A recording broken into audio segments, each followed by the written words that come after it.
ഒരു വീട്ടിൽ വളർത്തുവാൻ ഏറ്റവും അനുയോജ്യമായതും ഒരു വീടിന് വലിയ അളവിൽ ഐശ്വര്യവും സമൃദ്ധിയും വന്നു ചേരുവാൻ കാരണമാകുന്നതുമായ ഒരു ചെടിയാണ് ശംഖുപുഷ്പം. എന്നാൽ ശംഖുപുഷ്പത്തിനോടൊപ്പം ചില ചെടികൾ വളരുന്നത്, അതല്ല എന്നുണ്ടെങ്കിൽ ശംഖുപുഷ്പത്തിൻ്റെ അടുത്ത് ചില മരങ്ങൾ നിൽക്കുന്നത് വസ്തുപരമായി നോക്കുമ്പോൾ വളരെയധികം ദോഷകരമായി കണക്കാക്കപ്പെടുന്നു. അത്തരത്തിൽ ശംഖുപുഷ്പത്തിനോടൊപ്പം ചില ചെടികൾ വളരുന്നത് നിങ്ങളുടെ വീട്ടിൽ നിരവധി പ്രശ്നങ്ങൾ ഉടലെടുക്കുവാനും ചില അനർത്ഥങ്ങൾക്ക് കാരണമാകുവാനും ഇടയാകും. പ്രത്യേകിച്ച് സാമ്പത്തിക പ്രതിസന്ധികൾ, കുടുംബ കലഹങ്ങൾ, മനസമാധാനക്കേടുകൾ, വീട്ടിലുള്ള വ്യക്തികൾക്ക് അനർത്ഥം എന്നിങ്ങനെയുള്ള ദോഷകരമായ കാര്യങ്ങളൊക്കെയാണ് ഇതുമൂലം ഉണ്ടാകുവാനിടയുള്ളത്. കാരണം ശംഖുപുഷ്പം എന്ന് പറയുന്നത് വളരെയധികം ഈശ്വര ചൈതന്യവും പോസിറ്റീവ് ഊർജവും പ്രദാനം ചെയ്യുന്ന ഒരു ചെടിയാണ്. അതുകൊണ്ട് തന്നെ ഈ ഒരു ചെടി നട്ടു വളർത്തുന്ന ചുറ്റുപാടും പോസിറ്റീവായിട്ടുള്ള കാര്യങ്ങൾ മാത്രമായിരിക്കണം കൂടുതലായി വേണ്ടത്. എന്നാൽ അതിന് വിപരീതമായി ഈ ശംഖുപുഷ്പത്തിനോടൊപ്പം ഇതിലൊരു ചെടിയെങ്കിലും വളരുന്നുണ്ടെങ്കിൽ അത് അതീവ ദോഷകരമാണ് എന്നത് തന്നെയാണ് സത്യം. അപ്പോൾ നിങ്ങൾ ഒരു കാരണവശാലും ശംഖുപുഷ്പത്തിനോടൊപ്പം വളർത്തുവാൻ പാടില്ലാത്ത ചെടികളെ പറ്റിയാണ് ഇന്നത്തെ അധ്യായത്തിലൂടെ നാം പരാമർശിക്കുന്നത്. എല്ലാവർക്കും ഇന്നത്തെ അധ്യായത്തിലേക്ക് സ്വാഗതം.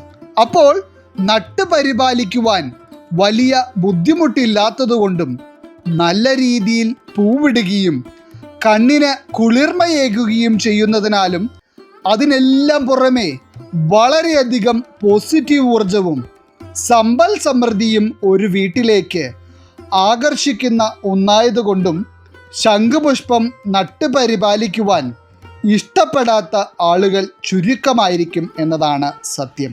എന്നാൽ നിങ്ങളുടെ വീട്ടിലേക്ക് സമ്പൽ സമൃദ്ധിയും ഐശ്വര്യവും ഈ ശംഖുപുഷ്പം എന്ന ചെടി നൽകണമെന്ന് നിങ്ങൾ ആഗ്രഹിക്കുന്നുണ്ടെങ്കിൽ അതിനുവേണ്ടി നിങ്ങൾ ഏറ്റവും പ്രാധാന്യം നൽകേണ്ട 2 കാര്യങ്ങളാണ് ഈ ശംഖുപുഷ്പം നടേണ്ട സ്ഥാനവും അതുപോലെ തന്നെ ശംഖുപുഷ്പത്തോടൊപ്പം നിൽക്കുന്ന ചെടികളും.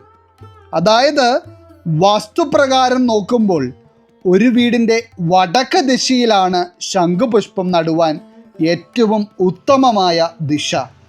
ഇനി വടക്ക് ദിശയിൽ നടുവാൻ പറ്റില്ല എന്നുണ്ടെങ്കിൽ നിങ്ങൾക്ക് കിഴക്ക് ദിശയിൽ നടാവുന്നതാണ്. എപ്പോഴും ഈ 2 ദിശകളിലായി ശംഖുപുഷ്പം വളരുമ്പോഴാണ് വീട്ടിൽ സർവ്വ ഐശ്വര്യങ്ങളും സമ്പൽ സമൃദ്ധിയും ഉണ്ടാവുക. അതുപോലെ തന്നെ ഒരു കാരണവശാലും ശംഖുപുഷ്പം തെക്ക് പടിഞ്ഞാറ് എന്നീ ദിശകളിൽ നടാതിരിക്കുക. ഈ തെക്ക്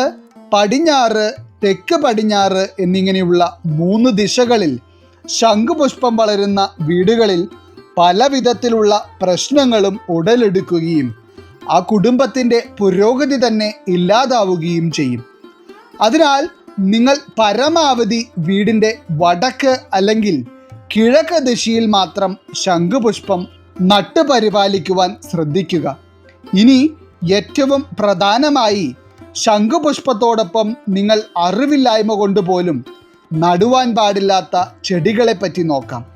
ഇതിൽ ഒന്നാമതായി ശംഖുപുഷ്പത്തിനോടൊപ്പമോ ശംഖുപുഷ്പത്തിൻ്റെ തൊട്ടടുത്തായോ ഒരു കാരണവശാലും നിങ്ങൾ നട്ടു വളർത്തുവാൻ പാടില്ലാത്ത ഒരു ചെടിയാണ് ബോഗൻവില്ല ചെടി. ഇത് ശംഖുപുഷ്പം നിങ്ങളുടെ വീടുകളിൽ വളരുന്നതിൻ്റെ ഒരു തരത്തിലുള്ള ഗുണങ്ങളും ഐശ്വര്യങ്ങളും പോസിറ്റീവായിട്ടുള്ള കാര്യങ്ങളും നിങ്ങളിലേക്ക് വരാത്ത തരത്തിൽ എല്ലാവിധ പോസിറ്റിവിറ്റിയെയും തടസ്സപ്പെടുത്തുകയും നേരെമറിച്ച് പല ദോഷകരമായ കാര്യങ്ങളും വീട്ടിൽ വന്നു ചേരുവാൻ കാരണമാവുകയും ചെയ്യും. മാത്രമല്ല ഇത്തരത്തിൽ ശംഖുപുഷ്പത്തിൻ്റെ അടുത്തായി ബോഗൻവില്ല ചെടി വളരുന്നുണ്ടെങ്കിൽ ആ വീട്ടിലുള്ള ആളുകൾക്ക് മാറി മാറി രോഗങ്ങളും ആരോഗ്യ പ്രശ്നങ്ങളും നിരന്തരം ഉണ്ടാകുന്നതായി കാണുവാൻ കഴിയും. ഇനി രണ്ടാമതായി, നിങ്ങൾ ശംഖുപുഷ്പത്തിനോട് അടുത്തും ശംഖുപുഷ്പത്തിൻ്റെ ഒപ്പവും നട്ടു വളർത്തുവാൻ പാടില്ലാത്ത ഒരു ചെടിയാണ് കള്ളിച്ചെടി. ഇത്തരത്തിൽ കള്ളിച്ചെടി ശംഖുപുഷ്പത്തോടൊപ്പം വളരുമ്പോഴും പോസിറ്റീവ് ഊർജത്തെ ഇവ തടസ്സപ്പെടുത്തുകയും പകരം കൂടുതൽ നെഗറ്റീവായിട്ടുള്ള കാര്യങ്ങളെ ആകർഷിക്കുകയും ചെയ്യും. മാത്രമല്ല, ഇത്തരത്തിൽ ശംഖുപുഷ്പത്തിനോടൊപ്പം കള്ളിച്ചെടി വളരുന്ന വീടുകളിൽ എപ്പോഴും കലഹങ്ങളും മനസമാധാനക്കേടുകളും ഒരു തുടർക്കഥയായിരിക്കും. മാത്രമല്ല, ദാമ്പത്യ ജീവിതത്തിലെ തകർച്ചയും കുടുംബ ബന്ധത്തിലെ വിള്ളലുകളുമെല്ലാം തന്നെ ഇത്തരത്തിൽ ഈ ചെടികൾ ഒരുമിച്ച് വളരുന്നിടത്ത് സൃഷ്ടിക്കപ്പെടും. അതിനാൽ തന്നെ ശംഖുപുഷ്പം വീട്ടിൽ വളർത്തുന്നവരാണ് നിങ്ങളെങ്കിൽ തീർച്ചയായും ഈ ഒരു ചെടി ശംഖുപുഷ്പത്തിൻ്റെ അടുത്തായി ഒഴിവാക്കുക. ഇനി മൂന്നാമതായി, ശംഖുപുഷ്പത്തിനോടൊപ്പം ഒരു കാരണവശാലും നട്ടു വളർത്തുവാൻ പാടില്ലാത്ത ഒരു ചെടിയാണ് അരളി. അരളിച്ചെടി പൊതുവെ വിഷാംശമുള്ള ചെടിയായതിനാൽ തന്നെ ഇപ്പോൾ പല ആളുകളും ഈ ഒരു ചെടി നടുന്നതിൽ നിന്ന് പിന്മാറുന്നുണ്ട്. എന്നിരുന്നാൽ പോലും പൂക്കൾ കാണുവാൻ ഭംഗിയുള്ളതിനാൽ തന്നെ ചില വീടുകളിൽ ഇവ വളർത്താറുണ്ട്. എന്നാൽ ഇതിൻ്റെ വിഷാംശത്തെ പറ്റിയല്ലാതെ പറയുകയാണെങ്കിലും ഈ അരളിച്ചെടി ശംഖുപുഷ്പത്തിനോടൊപ്പം വളരുന്നത് വളരെ ദോഷകരമായ ഒന്നാണ്. മാത്രമല്ല, ഇത്തരത്തിൽ അരളിയും ശംഖുപുഷ്പവും അടുത്തടുത്തായി വളരുന്ന വീടുകളിൽ മനസമാധാനക്കേടുകളും നിരന്തരം പല വിധത്തിലുള്ള പ്രതിസന്ധികളും വന്നുകൊണ്ടേയിരിക്കും. ഒപ്പം തന്നെ സാമ്പത്തിക സ്ഥിതിയിലാണെങ്കിലും ഒരു ഓട്ടപാത്രത്തിലേക്ക് വെള്ളമൊഴിക്കുന്ന അവസ്ഥയായിരിക്കും നിങ്ങളുടെ കുടുംബത്തിൽ നിലനിൽക്കുന്നത്. അതായത് എത്ര പേർ സമ്പാദിച്ചാലും എപ്പോഴും സാമ്പത്തിക പ്രതിസന്ധികളും കടബാധ്യതകളുമായിരിക്കും ഇത്തരത്തിൽ ഈ രണ്ട് ചെടികൾ ഒരുമിച്ച് വളരുന്ന വീടുകളിൽ ഉണ്ടാവുക. അതുകൊണ്ട് തീർച്ചയായും നിങ്ങളുടെ വീടുകളിൽ ഈ രണ്ട് ചെടികൾ ഒരുമിച്ചാണ് വളരുന്നത് എങ്കിൽ അരളിച്ചെടി അവിടെ നിന്ന് മാറ്റുക തന്നെ വേണം. ഇനി നാലാമതായി, നിങ്ങളുടെ വീട്ടിൽ ശംഖുപുഷ്പം നട്ടു വളർത്തുന്നതിനോടൊപ്പം നിങ്ങൾ ഒരു കാരണവശാലും നടുവാൻ പാടില്ലാത്ത ഒരു ചെടിയാണ് പുളിമരം. പുളിമരത്തെ ചെടി എന്ന് പറയുവാൻ കാരണം ഒരു ചെറിയ തൈ ആണെങ്കിൽ പോലും നിങ്ങൾ അത് ശംഖുപുഷ്പത്തിൻ്റെ അടുത്ത് കൊണ്ടുവന്ന് നടുവാൻ പാടില്ല. ഇത്തരത്തിൽ നടുന്ന വീടുകളിൽ വളരെയധികം നെഗറ്റീവ് ഊർജം ബാധിക്കുകയും അതോടൊപ്പം തന്നെ ചില ദുർശക്തികളുടെ ഉപദ്രവങ്ങൾ ഉണ്ടാവുകയും ചെയ്യും എന്നതാണ് സത്യം. പലപ്പോഴും ആ വീട്ടിലുള്ളവർക്ക് സമാധാനം എന്താണെന്ന് അറിയുവാനോ നല്ല ആരോഗ്യസ്ഥിതി ഉണ്ടാകുവാനോ ഇടയില്ല. വീട്ടിലുള്ളവരുടെ ആരോഗ്യസ്ഥിതി വഷളാകും എന്നത് മാത്രമല്ല, ആരോഗ്യ പ്രശ്നങ്ങൾ പിന്നീട് ചില ആപത്തുകൾക്ക് വരെ വഴിവെക്കും. അതായത് വീട്ടിൽ പ്രതീക്ഷിക്കാത്ത തരത്തിലുള്ള ദുഃഖങ്ങളും അനർത്ഥങ്ങളുമായിരിക്കും ഫലമെന്ന് ചുരുക്കം.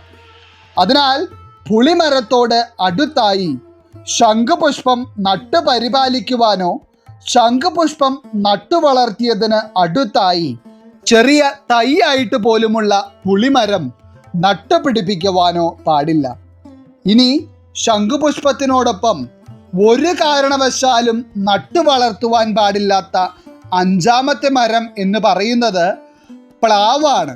അതായത് ശംഖുപുഷ്പം വളരുന്നതിന് തൊട്ടടുത്തായി പ്ലാവിൻ്റെ തൈയോ വലിയ പ്ലാവിൻ്റെ മരമോ ഉണ്ടാകുവാൻ പാടില്ല. ഇത്തരത്തിൽ വന്നിട്ടുണ്ടെങ്കിൽ അത് നെഗറ്റീവ് ഊർജത്തിന് കാരണമാവുകയും പോസിറ്റീവ് ഊർജത്തെ തടയിടുകയും ചെയ്യും. മാത്രമല്ല, പ്ലാവും ശംഖുപുഷ്പവും തൊട്ടടുത്തായി വളരുന്ന വീടുകളിൽ വിട്ടുമാറാത്ത തരത്തിലുള്ള സാമ്പത്തിക തടസ്സങ്ങൾ ഉണ്ടാവുകയും പലപ്പോഴും പല വിധത്തിലുള്ള തർക്കങ്ങളും ആ കുടുംബത്തിൽ ഉടലെടുക്കുകയും ചെയ്യുന്ന തരത്തിലുള്ള അനുഭവങ്ങളുമായിരിക്കും ഉണ്ടാവുക. അതുകൊണ്ട് ശംഖുപുഷ്പത്തോടൊപ്പം പ്ലാവും നിങ്ങൾ തീർത്തും ഒഴിവാക്കേണ്ട ഒന്ന് തന്നെയാണ്. ഇനി ആറാമതായി, ശംഖുപുഷ്പത്തിനോടൊപ്പം നിങ്ങളുടെ വീടുകളിൽ നട്ടുപരിപാലിച്ചാൽ വളരെയധികം ദോഷഫലങ്ങൾ ഉണ്ടാകുവാൻ കാരണമാകുന്ന ഒരു ചെടിയാണ് അരയാൽ. ഇത്തരത്തിൽ ശംഖുപുഷ്പത്തിൻ്റെ ചെടിയും അരയാലിൻ്റെ ചെടിയും ഒരുമിച്ച് നിൽക്കുന്ന വീടുകളിൽ തീർത്തും പ്രതീക്ഷിക്കാത്ത സമയത്ത് ചില ദോഷകരമായ കാര്യങ്ങൾ നടക്കുകയും ആ കുടുംബത്തിന് ഒരു വിധത്തിലുള്ള പുരോഗതിയും ഉണ്ടാകാത്ത അനുഭവങ്ങൾ നിലനിൽക്കുകയും ചെയ്യും. ശംഖുപുഷ്പത്തോടൊപ്പം എന്ന് മാത്രമല്ല, വീട്ടുമുറ്റത്തും നട്ടുവളർത്തുവാൻ തീർത്തും അരയാൽ ഉത്തമമല്ല. ഇനി ശംഖുപുഷ്പത്തിന് അടുത്താണ് അരയാൽ നിൽക്കുന്നതെങ്കിൽ ദോഷഫലങ്ങൾ ഇരട്ടിയായിരിക്കും എന്ന് മാത്രം. അതുകൊണ്ട് തന്നെ ശംഖുപുഷ്പത്തിൻ്റെ അടുത്തായി അരയാൽ ചെടിയായിരുന്നാൽ പോലും നടാതിരിക്കുവാൻ നിങ്ങൾ പ്രത്യേകം ഓർക്കുക. ഇനി ഏഴാമതായി, ശംഖുപുഷ്പത്തോടൊപ്പം ഒരു കാരണവശാലും നട്ടുവളർത്തുവാൻ പാടില്ലാത്ത ചെടിയാണ് ചെത്തി. പൊതുവെ ചെത്തിച്ചെടി ഒരു വീടിനെ സംബന്ധിച്ചിടത്തോളം ഗുണകരമാണെങ്കിലും ഇവ ശംഖുപുഷ്പത്തോടൊപ്പം ആണ് വളരുന്നത് എങ്കിൽ അത് ഗുണത്തിന് പകരം ദോഷമായിരിക്കും സമ്മാനിക്കുന്നത്. നിങ്ങളുടെ വീടിനുള്ളിലും ചുറ്റുപാടുമുള്ള ഊർജത്തെ വളരെയധികം നെഗറ്റീവാക്കുകയും വീട്ടിൽ പലതരത്തിലുള്ള ദുഃഖവാർത്തകളും വന്നു ചേരുകയും ചെയ്യുവാൻ ഇത് കാരണമാകുന്നു. അതുകൊണ്ട് നിങ്ങൾ എത്രയൊക്കെ ചെടികളെ ഇഷ്ടപ്പെടുന്നവരാണെങ്കിലും ഒരു കാരണവശാലും ചെത്തിച്ചെടിയും ശംഖുപുഷ്പവും തൊട്ടടുത്തായോ ഒരുമിച്ചോ നട്ടുവളർത്തുവാൻ പാടില്ല. ഇനി എട്ടാമതായി, നിങ്ങൾ ഒരു കാരണവശാലും എന്ന് പറഞ്ഞാൽ അറിവില്ലായ്മ കൊണ്ട് പോലും ശംഖുപുഷ്പത്തോടൊപ്പം നട്ടുവയ്ക്കുവാൻ പാടില്ലാത്ത ഒരു ചെടിയാണ് പവിഴമല്ലി. പവിഴമല്ലി ചെടികൾ പൂവിടുന്നത് തന്നെ രാത്രികാലങ്ങളിലാണ്. മാത്രമല്ല, ഇവ അറിയപ്പെടുന്നതാകട്ടെ ദുഃഖത്തിൻ്റെ ചെടികളെന്നാണ്.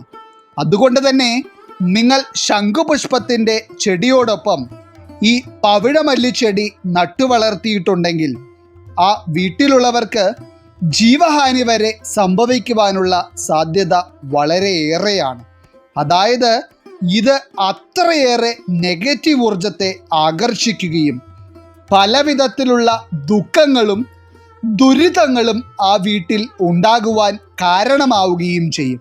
അതുകൊണ്ട് നിങ്ങൾ ശംഖുപുഷ്പത്തെ വീടിൻ്റെ ഗുണകരമായ കാര്യങ്ങൾക്കും സമ്പൽ സമൃദ്ധിക്കും ഐശ്വര്യത്തിനും വേണ്ടിയാണ് നട്ടുവളർത്തുന്നതെങ്കിൽ ഒരു കാരണവശാലും അതിൻ്റെ ചുറ്റുവട്ടത്തൊന്നും തന്നെ പവിഴമല്ലിച്ചെടി ഇല്ല എന്നുള്ളത് ഉറപ്പുവരുത്തുക.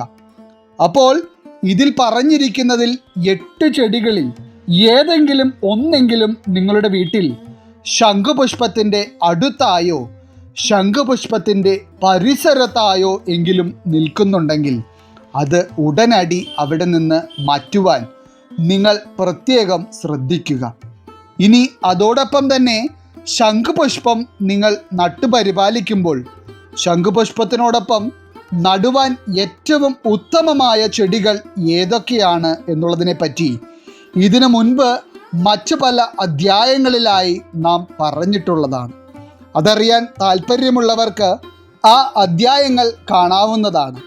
ഇനി അതുപോലെ തന്നെ ശംഖുപുഷ്പം നിങ്ങൾ വീട്ടിൽ നട്ടുപരിപാലിക്കുമ്പോൾ അവ നട്ടിരിക്കുന്ന ഭാഗം വളരെയധികം വൃത്തിയോടെ സൂക്ഷിക്കുകയും ഒരു കാരണവശാലും ശംഖുപുഷ്പത്തിൻ്റെ ചെടികൾ വാടിയും കരിഞ്ഞുമൊന്നും പോകാത്ത തരത്തിൽ പരിപാലിക്കുകയും വേണം.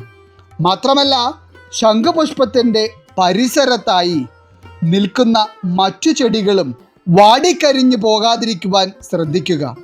മാത്രമല്ല, വലിയ മുള്ളുള്ള ചെടികളെല്ലാം തന്നെ ശംഖുപുഷ്പത്തിൻ്റെ അടുത്തു നിന്ന് ഒഴിവാക്കുന്നതാണ് ഉത്തമം.